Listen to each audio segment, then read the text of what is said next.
For our first video this season, we're going to go take a look at Wayzata Bay and all it has to offer. It's way over on the other side of the lake, so we best get started.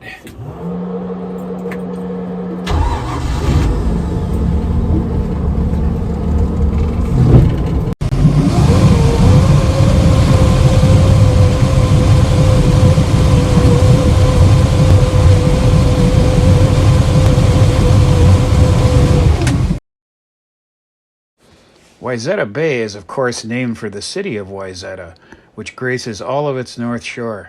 Appropriately, Wayzata is a Dakota word meaning north shore. The city was founded in 1854 and became the lake's transportation hub with the coming of the railroad in 1867. As we enter the bay from the west, we pass just to the south of Spirit Island. The island is separated from Lookout Point by a narrow channel barely deep enough for a canoe. Don't try to pass through here or you'll tear out your stern drive. Another name for Lookout Point is the Ferndale Peninsula, which is the wealthiest neighborhood in all of Minnesota. Many past and present captains of the Fortune 500 have built awe-inspiring homes along this prestigious shoreline. Directly across from Spirit Island on the south shore of the bay is Breezy Point. Breezy Point was originally called Spirit Knob, named for the 60-foot-high hill that once stood there. A native trail coming from the Great Plains in the west traversed along the south shore of the lake and ended at this hill, where a large stone stood atop as an indigenous altar where the Midwakaton Dakota worshiped the Great Spirit Manitou here. According to the Wayzata Historical Society, the stone disappeared around 1852.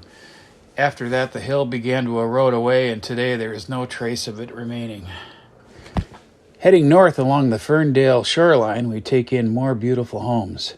If you really want to impress your friends, start at Browns Bay and follow the shoreline down to Spirit Island, and then go back up the Wayzata side until you arrive at Shaver Park. The real estate is quite impressive. Shaver Park offers swimming at Wayzata Beach as well as seasonal slip rentals. To the east is the Minnetonka Boat Works building. On this site, in the late 1870s, Royal Moore started Moore Boat Works, where he built sailboats, rowboats, fishing boats, and yachts.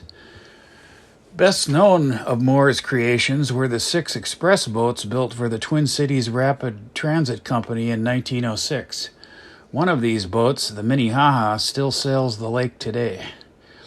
In 1912, he sold to Eugene Ramilly. In 1929, the Ramilly Boat Company merged with Wise and Walker to become the Minnetonka Boat Works.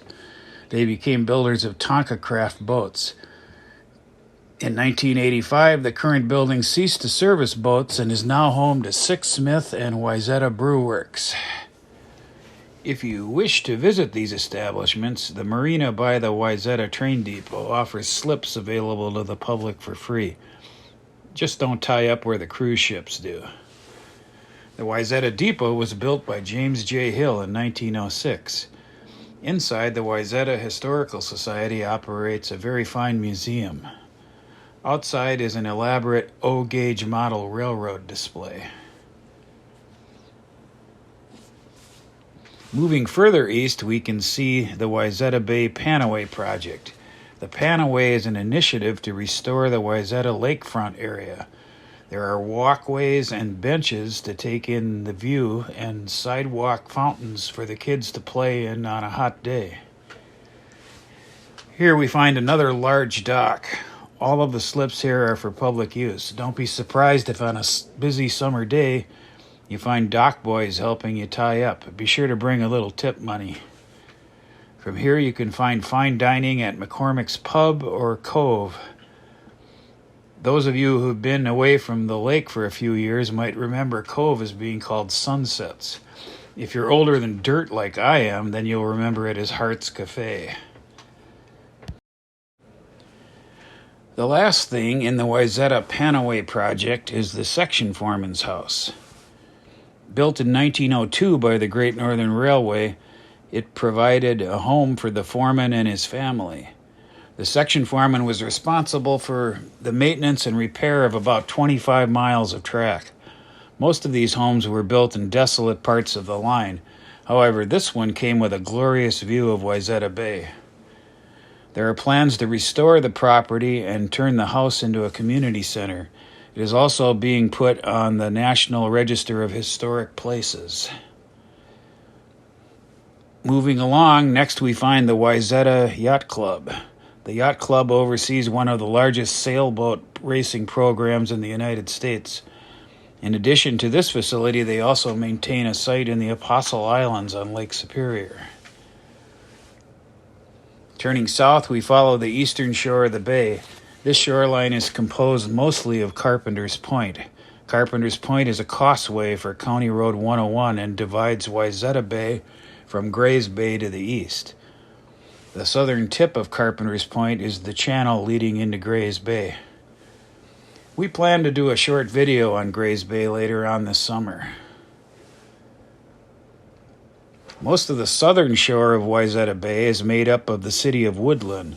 Woodland is a residential community of about 500 people. Among the many residents along this shoreline is the summer home of retired baseball great Joe Mauer. For the sake of his privacy, I won't point out which home is his.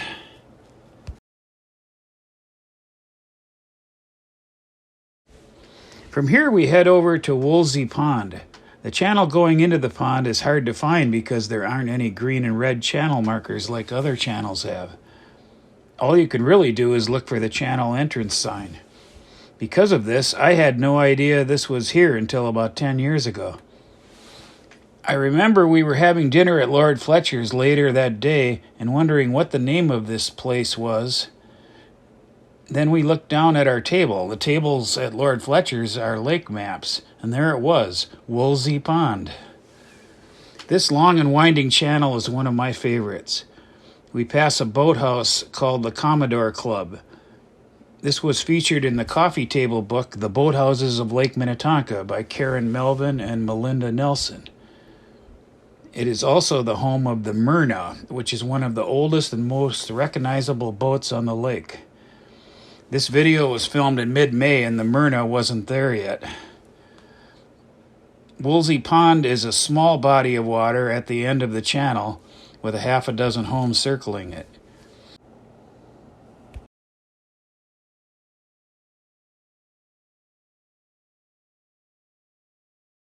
As we leave the channel and head back out into the bay, we steer for Cedar Point.